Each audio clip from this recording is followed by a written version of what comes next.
The stars above the Zaan system looked peaceful, quiet, cold, but deep inside the system's capital station, peace had no place. Laughter echoed across the grand meeting hall of the intergalactic dominion.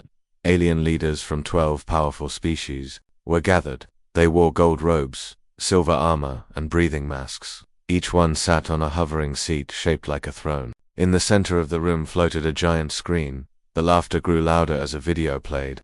It was a grainy imager human rocket, shaking in the sky, rising from Earth's surface. "Look at them," one alien barked, his sharp teeth flashing. "Primitive fuel, fire and smoke. This is your mighty Earth." The one who spoke was Chancellor Vorel, leader of the Zaan Dominion. He was tall, green-skinned, and had 4 black eyes that never blinked. He pointed a long finger toward the screen. "These apes are still throwing fireworks into the void. They build toys, not ships." Another leader, a jelly-like creature named Salim, chuckled. "They only reached their own moon. That was decades ago. No real progress since then." An insectoid diplomat added, "They still fight over land and borders. They burn their world. They poison their own air. Pathetic." The council was in full agreement. Earth was a joke, a small, loud, dying planet. Then Vorel waved his hand. The screen changed now. It showed a captured video feed us Deep Space Signal Center. A team of human scientists were decoding something, a message. One alien on the council gasped. "Wait, they heard us." "Yes," Vorel said coldly. "Their machines caught our probe's mocking signal. They tried to understand it." He leaned forward, grinning, but instead of fear, they stayed silent. Silence. Salim asked. "No threats, no begging, none." They did not respond, not a word. That silence made Vorel more confident. They are afraid. They hide in their little mud world, scared of the stars. The room laughed again, loud, cold, unkind, but far away, on Earth. Someone was listening. In a hidden military base deep under the Arctic ice, a woman walked alone. Her name was Captain Daria Rains, and she was not laughing. Her boots echoed on the steel floor. Cold air came from the vents above. Around her lights blinked red, blue, green. Walls were lined with control panels, sealed doors, and warning signs. The base was top secret. Not even the public knew it existed. She reached the final chamber. 2 guards stood aside. The door opened. Inside, the air felt different, heavier, quiet. Captain Daria stepped forward, and there it was, a shadow at first. Then the lights came on. A massive ship stood in the center of the hangar. Its hull was black, smooth, and alive with glowing lines. It was shaped like a spear and had wings like a bird of prey. It was bigger than any ship Earth had ever built. Its name, written in bold white letters, EDF VAJNCI. This was Earth's secret, built in silence, hidden from the world, and it was almost ready, decades ago. A strange object crashed in Siberia. It wasn't a rock. It wasn't a satellite. It was something other, alien. The government covered it up and locked it away. But from that wreck, human scientists studied, tested, learned. They built new machines, new engines, new weapons for 30 years. No one outside the top ranks knew. Even world leaders were kept in the dark. But now the time had come. Captain Daria placed her hand on the console. The system recognized her. "Welcome, Captain Daria Rains. Launch protocol available. Status, 97% complete." She looked up at the warship again. "They think we're weak," she whispered. "Let them think that a little longer." Meanwhile, in a small mountain facility in Colorado, 2 scientists were decoding something terrifying. Dr. Kyle Trent stared at his screen. His hands were shaking. "It's a second message." Beside him, Dr. Elena Farrow looked pale.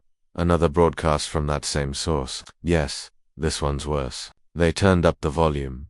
The alien voice returned, robotic, harsh. "This message is a gift. You may keep it as a warning. Do not rise, do not build, do not dream. Stay in your dirt. You are not ready. We are watching." Kyle stood up. "We need to tell command." Alina nodded. "They already know." 3 hours later, the president of Earth's United Coalition sat in a hidden war room. On screens around him, world leaders joined in from bunkers across the globe. No suits, no speeches, just cold reality. The president spoke first. "We were mocked, judged, threatened." A Chinese general said, "We always knew we weren't alone." A German defense minister asked, "Do we strike back?" Captain Darcher appeared on screen. Her voice was calm. "No, not yet. Let them come closer. Let them believe we're still crawling." Silence followed. Then the president said just 3 words. "Wake the Titan." Days later, in orbit around Saturn, a small alien scout ship appeared. It was silver and fast, a long-range observer, unarmed. Its job: confirm if Earth was still sleeping. The ship's pilot sent out a simple message: human signal detected, weak, no signs of advanced tech, no real defense systems. They are not a threat. But before the message reached home, a blip appeared on the scout's radar, a single object, large, fast, unknown.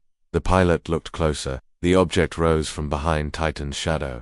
It was black, it was angry, it was vengeance. The scout ship turned to run, but it was too late. On Earth, news began to spread, not through newspapers, not on TV, but through whispers. Something was rising from the ice, something big. Photos leaked, a black triangle in the sky, bright lights, no sound. People started asking, what is Project Vengeance? The government said nothing, but the world began to feel something different. Hope. Above Saturn, the scout ship sent one last signal: not alone. Human weapon is huge, too advanced, not possible, not. The signal ended. Vengeance's gravity cannon had fired. No explosion, just silence. The scout ship folded in on itself, crushed by invisible force. Gone. Back in the intergalactic dominion. Chancellor Vorel received the report. He stared at the screen. His hands trembled slightly.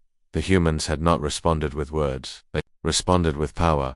They lied to us, he whispered. The jelly being Salim hovered close. But now Vorel's eyes burned. Now we send a fleet. But Earth was ready. Captain Daria stood on the bridge of the Vengeance. Her crew was small, but trained, quiet, focused. The ship floated in orbit, cloaked, watching, waiting. She looked out at the stars. They laughed at us, she said softly. She turned to her second in command. They won't laugh again. And somewhere, far beyond the solar system, 100 ships began to move. The cold sky above Earth was no longer silent. From the icy land of the Arctic, a dark shape rose slowly into the clouds. A ship, massive, black, silent, broke free from its hidden home beneath the frozen ground. Snow and dust spun in every direction as the steel giant climbed into the sky. The world below watched in silence. They had never seen anything like it. No news channel reported it. No country admitted what it was. But cameras from satellites, from phones, from curious eyes saw it. One shape, one name, EDF, VNJONC. Captain Daria Rains stood on the bridge of the Titan-class warship. She looked calm, but her heart was racing. Around her, screens flashed with flight data. Engineers, pilots, and AI interfaces worked together in perfect silence. The ship didn't rumble. It didn't shake. It moved like a ghost. Daria placed her hand on the main control pad. The ship's voice spoke calm and cold. Main thrusters stable, orbit locked, cloak system ready. She nodded. Keep us hidden, acknowledged. The Vengeance floated above Earth, invisible to most. Even advanced alien satellites couldn't see it. Below, the people of Earth could only wonder. But up here, there was no wonder-only mission. Deep inside the ship, Second Officer James Reed checked the weapon systems. Plasma cannons, online. Gravity pulse chamber, charged. Railguns, fully loaded, he said. Across from him, an engineer adjusted the cooling systems for the antimatter core. Reed looked up at the war map. Earth was blue and bright behind them. The moon circled like a quiet guardian, but beyond them near Jupiter, new red dot appeared. He narrowed his eyes. Incoming. Alien signal, he muttered. Another one. At the same moment, in the Zaan Dominion's command ship, Chancellor Vorel stood watching a screen. Send a small fleet, he ordered. Not enough to start a war, just enough to scare them. He was angry. His scout ship had been destroyed. No survivors. No escape. He didn't know how Earth had built something so powerful, so fast. But he didn't believe they could have more than one. Push them back, he said. Remind them of their place. 3 small warships left the alien docking bay. Their destination, the edge of Earth's solar system. Back on Earth, high above in orbit, Vengeance waited. The crew knew the aliens were coming. Captain Daria looked at the radar. 3 ships, bigger than scouts, but smaller than battleships. A warning mission. Time to intercept, she asked. 6 hours at current speed, Reed replied. Daria looked at the Earth below. Cities glowing with light. Oceans, calm and unaware. People living normal lives. They had no idea a war was about to begin. She turned away. We meet them near Jupiter. 6 hours later, the Titan warship arrived. Jupiter stood like a giant, its storms twisting across its surface. Beside one of its moons, Europa the Vengeance powered up its cloak. They waited. The 3 alien ships arrived soon after. Long, sharp vessels with glowing red engines. They moved in formation, confident, fast. The lead ship sent a message in multiple languages. Earth vessel, you are trespassing in protected space. Power down and identify. No reply, you are not authorized. Turn back or be destroyed. Still no reply. On the Vengeance bridge, Daria watched. Do we speak? Reed asked. She shook her head no. The alien ships locked weapons. Then the Vengeance fired first. A single shot from a cannon deep in the ship's belly. A pulse of gravity slammed forward. It hit the lead alien ship and tore it apart. No fire, no explosion. The ship simply crumpled like paper, its hull crushed inward. The other two ships panicked. They tried to scatter. One turned to flee, the other charged forward. The Vengeance moved like a shadow. Its railguns came alive. Silver slugs, faster than sound, ripped through the second alien ship. Holes exploded through its engines. The ship spun, powerless, and vanished into Jupiter's clouds. The third ship fired wildly. Plasma bolts flew past. None hit. Captain Daria gave the final order. Ended. A final shot from the Vengeance underbelly pierced the last ship's core. Silence followed. 3 alien ships had entered Earth's system, none escaped. Back at the Zaan Dominion, Voral received the news. 3 ships, gone, no reply, no signals, no survivors. This time, no one laughed. Voral's hands trembled. Not from fear, from rage. They're not supposed to be capable of this, he said. Humans ... are primitive. Salim, the jelly-like diplomat, spoke softly. We were wrong. Another council member asked, do we send more ships? Voral stared at the galaxy map. No, he said, we send everything. But Earth was not done preparing. In a dark chamber deep inside the Vengeance, something began to wake her eye systems. Far beyond anything humans had ever built publicly came online. They were not just weapons, they were thinkers. The AI that powered the warship wasn't just a machine, it was a strategist, a protector. Its name, Sentinel Kurit, spoke to Daria in a voice that felt almost human. Threat analysis, updated. Galactic response, likely. Prepared defense systems for Armada-scale battle. She stared at the glowing screen. Will be ready, she said. The core paused. They fear you now. They won't stop. She nodded. Neither will we. Earth's leaders met again in secret. The president spoke with calm anger. They wanted us silent, small, weak. He looked at the footage. Alien ships falling, one after another. They came with fear. We answered with power. One general said, should we go public? The president shook his head. Not yet. They'll bring more. Someone whispered yes. The president said. But this time, we'll meet them in space. Weeks passed. Satellites picked up movement. Hundreds of alien ships were heading toward Earth's system. Not scouts, not a warning. An armada. It would reach Saturn in 12 days. Captain Daria stood alone in the observation deck. She looked at the star, silent and endless. A war was coming. She had only one ship, but it was the right one, the only one. Earth had waited long enough. They laughed at us, she whispered. She turned toward the ship's heart. Let's see if they're still laughing. 12 days passed, 12 days of silence in the stars. But everyone on Earth knew what was coming. In classrooms, children saw strange streaks in the sky.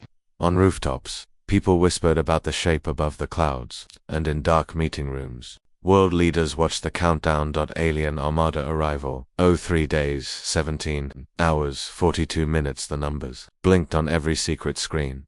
The enemy was coming, and they were bringing everything. The Vengeance waited near Saturn. Its black hole reflected nothing. It didn't glow, it didn't hum.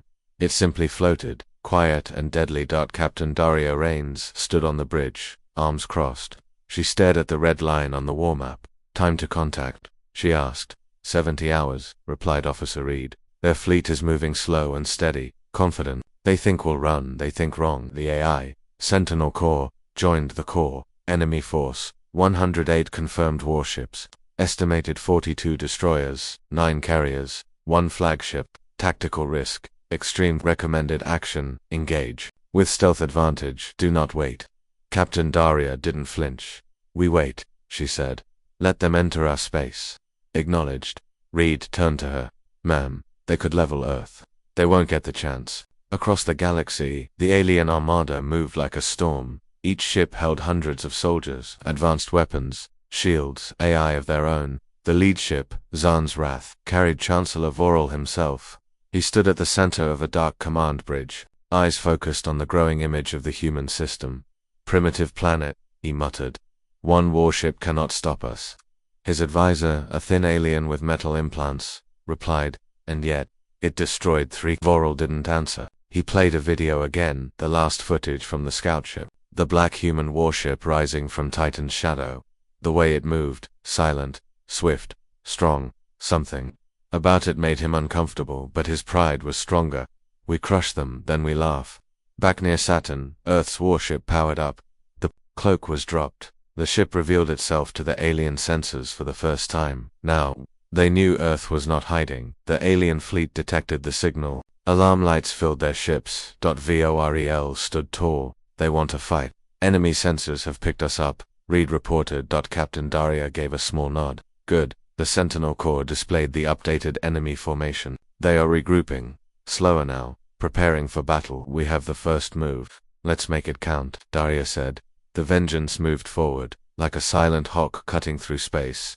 10 alien ships broke off to intercept smaller ships, fast destroyers with long-range weapons. They launched their first strike. Dozens of plasma torpedoes came flying.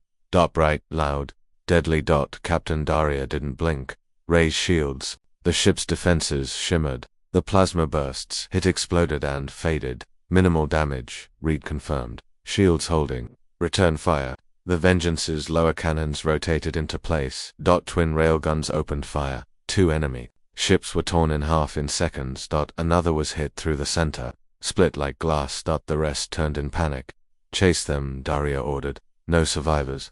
The human warship moved with terrifying grace. It fired from all sides. Lasers, pulse blasts, a shockwave cannon that disabled 2 more enemy ships without touching them. By the end of it, all 10 alien ships were gone. Not one message was sent. Back on Zahn's Wrath, Vorel's fists slammed the console. 10 ships. In less than 3 minutes, he shouted. But his advisor stared in silence. They move like us. Or better, impossible, Vorel snapped. They were animals. Then came something even worse, a message. From the humans inside the Vengeance. Reed nodded toward the screen. Transmission ready. Daria gave a cold look. Play it. A short, simple message was sent. To the fleet watching us. This is Earth. You mocked us. You called us weak. Now you see our silence was not fear. We built in the dark. We watched. We waited. And now, we fight. The message ended. No threats. No begging. Just cold truth. Inside Vorel's war room, silence fell. One captain whispered, "They are not what we thought." No, Vorel said. "They're worse." He stared at the black ship on the screen. "Prepare all ships. Full attack." Back in Earth's orbit, secret defense satellites woke up. Some were the size of cars, some the size of cities. Each held something different: cloaked lasers, EMP mines, smart drones. One by one Earth activated them all. The solar system was now a trap, and the aliens were flying straight into it. The battle began at Neptune. Alien fighters launched first, fast and confident, but they didn't expect Earth's trap. From nowhere, hundreds of drones appeared. Each one fired small but powerful beams, cutting through armor. The fighters spun, crashed, vanished. Then came the second wave, heavier ships. They were met by the Vengeance. Captain Daria didn't wait. Fire all weapons. It was like watching a storm inside a machine. Thunder without sound. Light without fire. One by one, alien ships exploded. Some tried to flee. The Vengeance chased. Not fast, but steady, precise, like a shadow with eyes. Inside the Zahn flagship, Vorel watched his fleet break. They're reading our moves, his advisor said. How? They know our tactics. Every step, as if they've fought us before. That was a moment Vorel realized something. The humans had learned. They had been watching for a long time, decades, maybe more, he whispered. What have we awakened? On the Vengeance, alarms rang. Flagship in range, Reed said. The Zahn's Wrath was approaching. Huge, covered in armor, shields pulsing, its cannons locked on the Vengeance. They fired for the first time. Earth's ship shook. Darya held the rail status. Shields down to 43%. They're stronger. Yes, she stared at the screen. Then we hit harder. The Vengeance charged its main weapon, the pulse cannon. It could only fire once, every few minutes, but it never missed. A bright light gathered at the ship's center, then released. The beam struck the Zahn flagship dead center. The explosion was silent but huge. Parts of the ship tore away, but it didn't break. Not yet. Fire again, Daria ordered. The AI responded, pulse cannon charging. 2 minutes. They had to survive. The alien flagship turned and fired again. Multiple hits, the Vengeance spun, dodged, returned fire. Then came the drones' Earth's backup. Hundreds of them attacked the flagship. Like angry wasps, they overloaded its shields. Cut through its engines, its core began to glow. Unstable.vorel stood in shock. They've beaten us. His screen went black. The Zaan's wrath exploded in silence. The rest of the fleet ran, don't know. Formation, no honor, just fear. The war was over. Earth had won its first real space battle, and the galaxy had seen everything, back on Earth. The president watched the live feed. He leaned forward. They will remember this day. He turned to his council. Send a new message to every species listening. And the message was simple. We are Earth. We asked for peace. You sent fire, you laughed. We answered. Now, we are awake. The galaxy was quiet now. The war that was supposed to crush Earth had failed. One human warship, just one, had destroyed an entire alien fleet. The Vengeance floated alone in deep space. Its black hole scarred but still strong. Around it, the wreckage of alien ships drifted like dead stars. No signals came from them, no survivors. Inside the warship, Captain Daria Rains stood at the central console. She looked tired, not from fear, from truth. They had done the impossible. Status, she asked. Officer Reed wiped sweat from his forehead. Weapons stable, hull damage minor. Shields at 60% recharge. Daria nodded. Crew, no losses. Injuries light. She didn't smile, not yet. The war wasn't over, it had only begun. Across the stars, news of the battle spread like wildfire. Alien worlds went silent. Some governments denied the loss. Some called Earth a liar. Others began to panic. At the Intergalactic Council, leaders from dozens of species sat frozen as images from the fight played, again and again. The Vengeance, silent, sharp, swift. The destruction of the wrath, and that final message from Earth. We asked for peace. You sent fire. Now we are awake. Silence. Then a voice broke the tension. They have to be stopped. One lizard-like leader hissed. Before they build more of those ships. They already have, whispered another. A third leader stood. We laughed at Earth. Now they are laughing back. In Earth's Arctic base, the president watched from a private room. Behind him stood military chiefs from every nation. No borders, no politics, just unity. He turned to the screen. Is it ready? A general nodded. Yes, sir. Justice and honor are fully armed. Launch countdown begins now. Good, said the president. Let the galaxy know. Vengeance was only the beginning. High above, in Earth's orbit, 2 more Titan warships rose into the stars. EDF. Justice, EDF, Their black metal reflected nothing. Their engines made no sound. The 3 Titans were now together, each with the power to burn a fleet. Back aboard Vengeance, Daria stood with her crew. The new ships appeared beside them in orbit near Mars. Her screen lit up. Communication, new Titans, online. Justice, Admiral Low. Honor, Commander Alira Voss. A voice came through. Captain Daria, said Admiral Low, heard you got into a bit of trouble. Little skirmish, she replied dryly. Commander, Voss added, ready to return the favor. Daria smiled for the first time. Then let's make them remember. Back in the outer systems, the remnants of the Zaan Dominion retreated to their stronghold Worldveltrax. The new leader, Chancellor Ruvon, watched the reports. They have 3 Titan warships now, he said. His assistant was pale. Our fleets cannot stop them. Then we strike where it hurts, Ruvon whispered. We hit their home. A plan was born. Strike Earth fast, hard, destroy the factories, the shipyards, the people, leave the Titans alone in space with no world to defend. But Earth saw it coming. Satellites picked up strange movements near Neptune, fast-moving ships, no ID codes, no signals. Spies inside alien networks sent messages to human command. The warning was clear. Earth would be hit in 48 hours. On the Vengeance bridge, Daria listened to the data. So they're desperate, she said. They're coming to finish us. Reed looked nervous. Should we return to Earth? She shook her head. No, that's what they want. She walked to the holographic war table. It showed Earth in blue, enemy fleet in red. Earth was the target. Unless, she touched the red line. No, we don't defend Earth. We intercept. The 3 Titan warships turned together. Just before Jupiter, they split. Vengeance went above.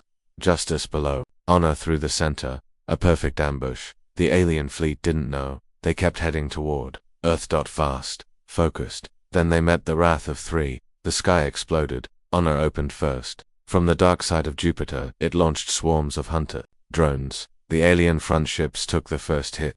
Their shields cracked, then Justice moved in. Its railguns fired non-stop. Precision shots. 0 misses. 3 enemy destroyers fell in seconds. The fleet panicked. They turned and ran right into the Vengeance. Captain Dyer gave no warning, no message, just action. She ordered the shockwave cannon. A ripple moved through space. 4 alien ships lost control and collided into each other. The remaining ships tried to retreat, but the Titans followed. No escape.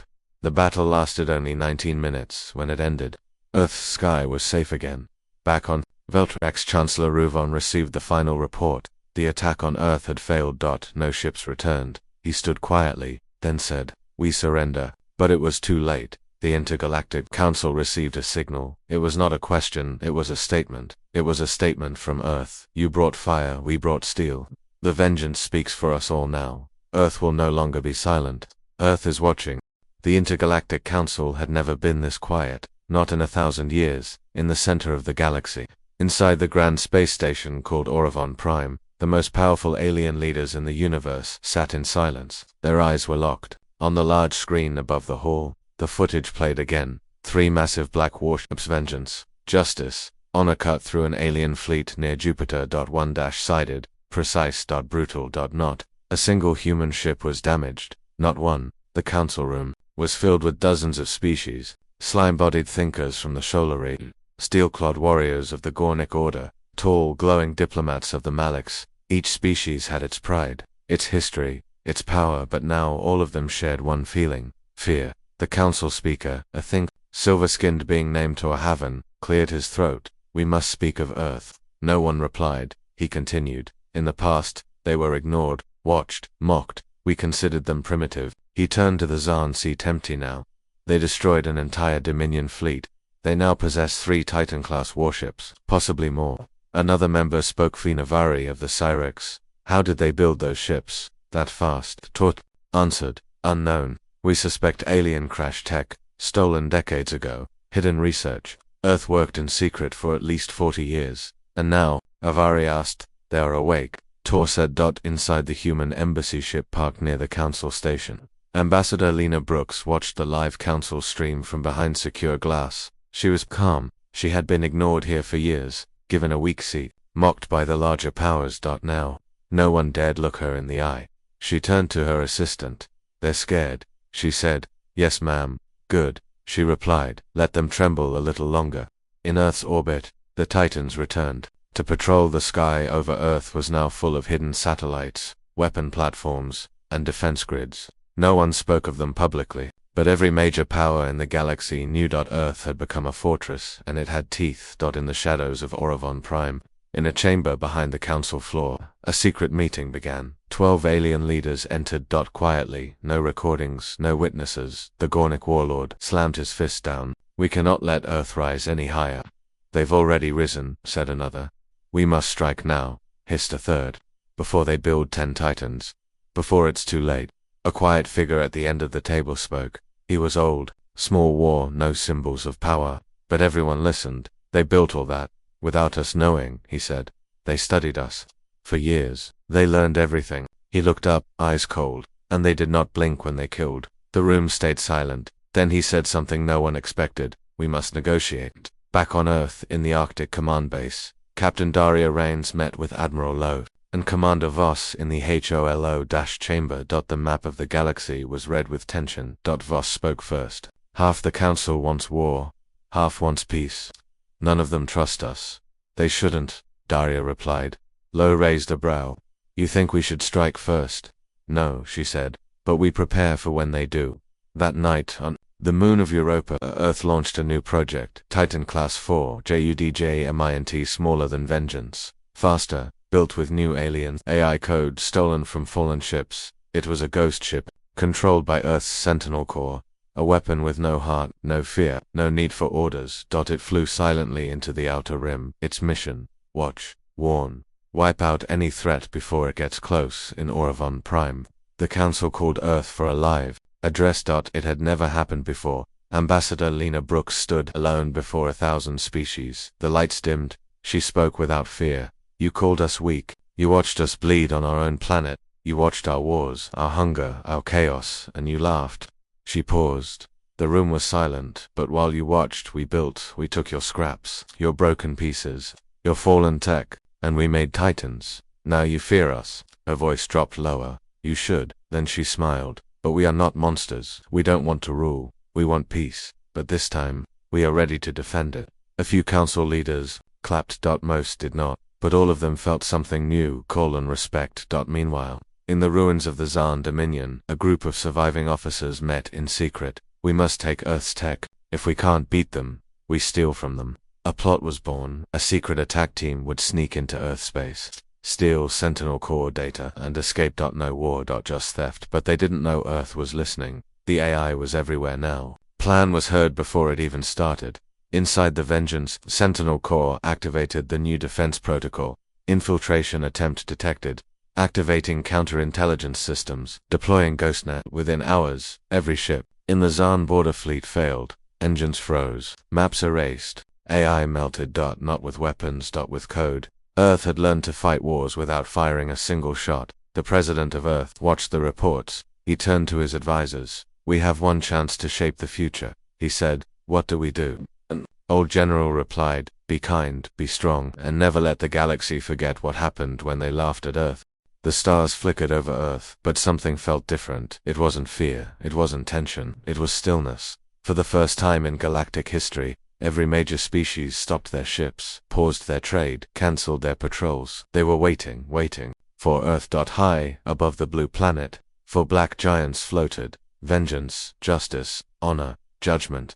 Each Titan warship now circled Earth in slow, silent formation. Not to threaten, not to attack, to protect. Inside the Arctic command base, the president of Earth stood in front of a global war room.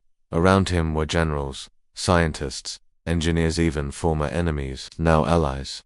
Today is not about war, the president said quietly. Today is about what comes next. He pointed at the screen behind him. It showed a live feed from the Galactic Council's high broadcast signal, a channel watched across the stars. Today, Earth would speak to the entire galaxy. In orbit, on the bridge of Vengeance, Captain Daya Rains prepared for the broadcast. Her crew stood still, every system silent. Her heart beat once, twice. The Sentinel core's voice echoed calmly. Global transmission signal ready. Galaxy-wide link is secure. The universe is listening. She took a breath and spoke. Across thousands of planets, millions of species watched a simple, human face appear on their screens. No music, no banners, just her voice. My name is Captain Daria Rains of Earth's Defense Fleet. You once saw our people as weak. You watched us struggle. You watched us fight among ourselves. You saw war, fire, famine, and you laughed. You thought we would never reach you, that we'd stay small, stay lost in our own gravity. She leaned forward. You were wrong. On Veltrax, the broken Zan survivors watched in silence. On Orovon Prime, the council members lowered their eyes. On Shola IX, where scientists once mocked Earth's chemical rockets, they turned off their own feats ashamed. Daria continued. We did not rise in rage. We rose in silence. We studied everything. We remembered everything. And when you came to destroy us, she paused. We were already ready. The camera pulled back to show the Titans in orbit, glowing faintly. We are not conquerors, she said. We don't want your worlds, your skies, or your thrones. She looked straight into the lens. We only want this. To be left alone, to grow, to protect our kind, and if needed, to answer. Final words shook across the galaxy. If anyone still believes Earth is weak, come and see. But know this, if you touch us again, the stars will go silent. The feed cut. A pause spread through space. No replies, no debates, only quiet. Because they all knew Earth was no longer part of the background. Earth was now the storm. 3 days later, something unexpected happened. On the edge of human space, a single alien ship arrived. No weapons, no army. It was from the peaceful Mura people. They sent one diplomat, one message. We don't come to threaten, we come to learn. Soon, others followed. Species who once laughed now asked to trade, to share knowledge, to understand how Earth had done the impossible. Earth, once ignored, was now the center. Inside a new station being built in orbit, a space city called Fort Hope. Humans and aliens worked side by side. For the first time, Earth joined the stars as an equal, not by begging, not by fear, but by force, followed by peace.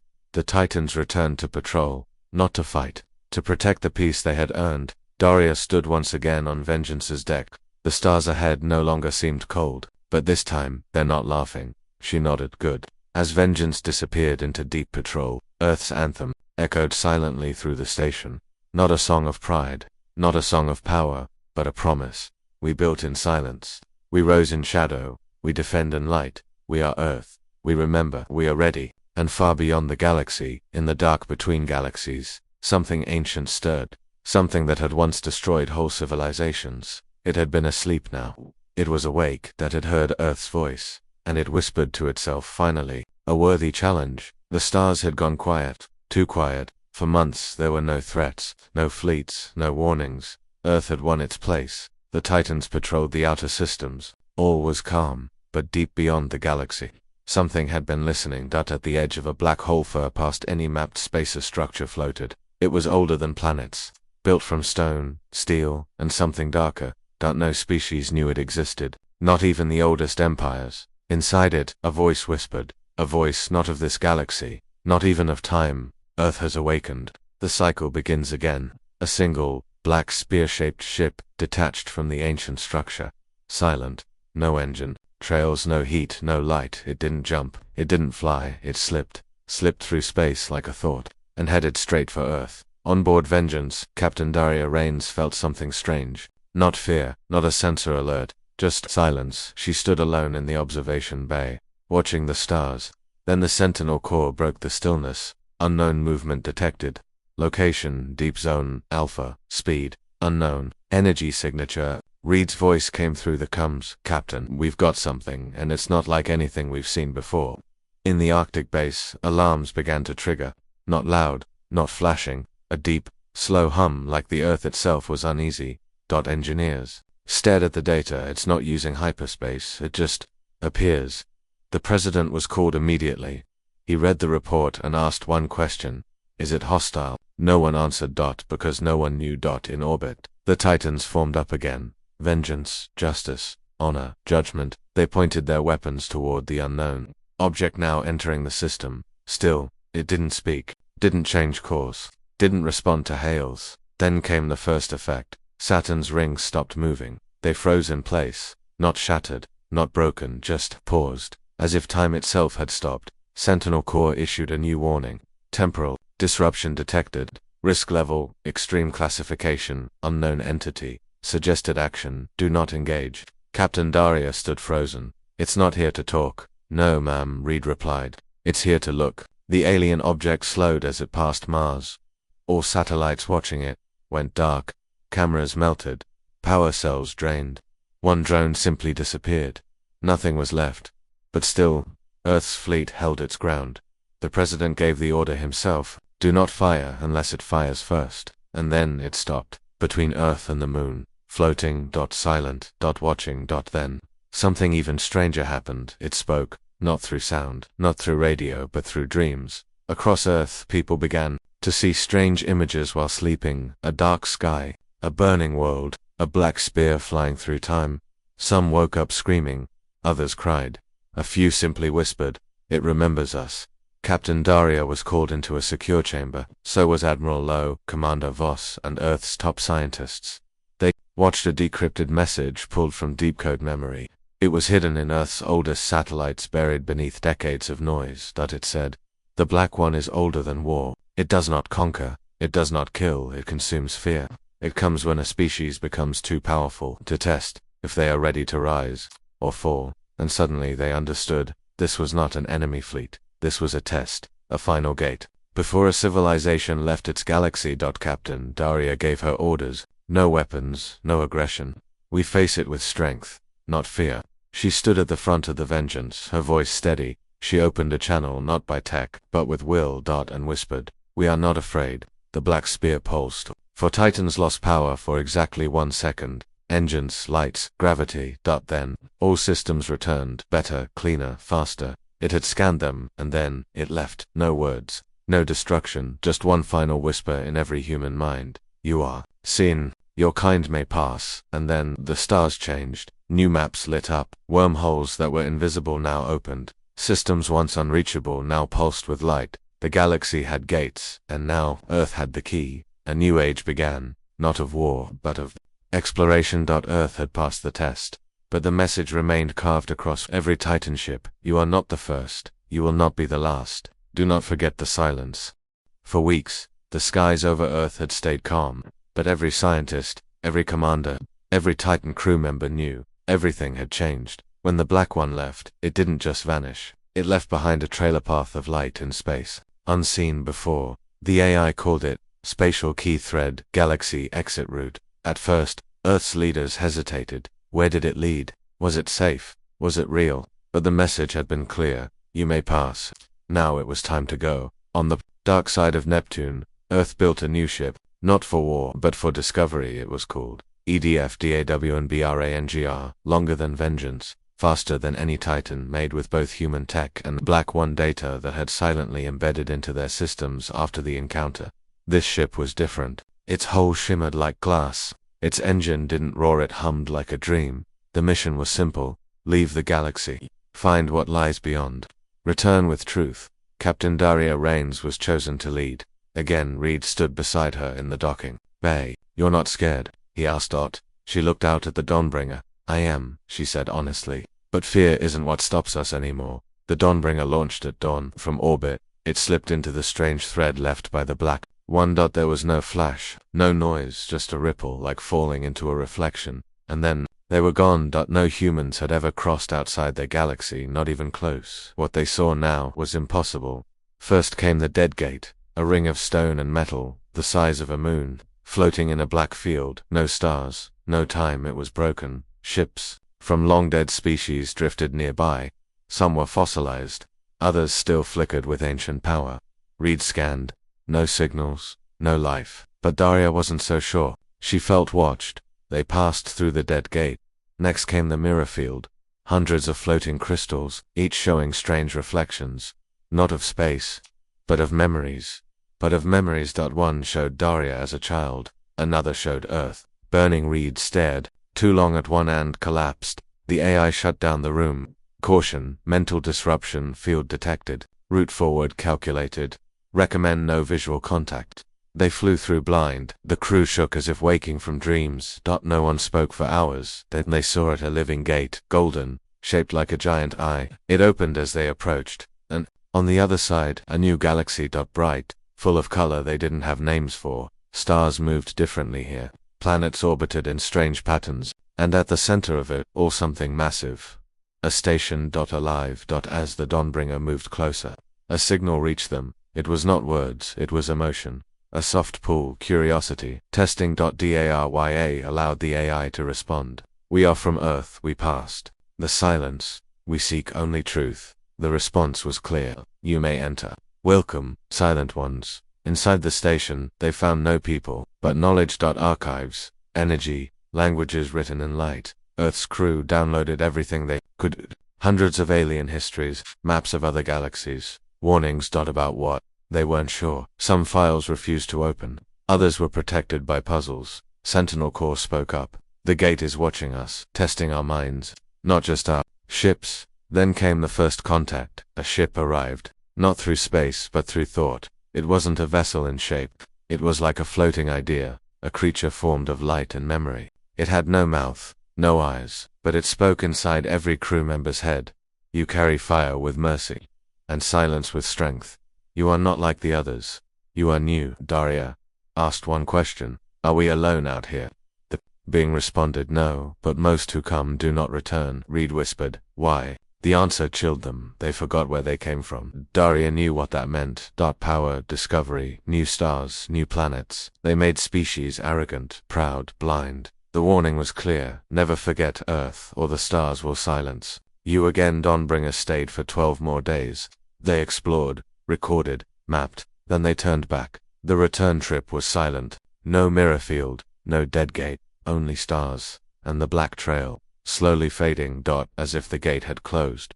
When Dawnbringer reached the solar system, the other Titans were waiting. The crew stepped out, changed.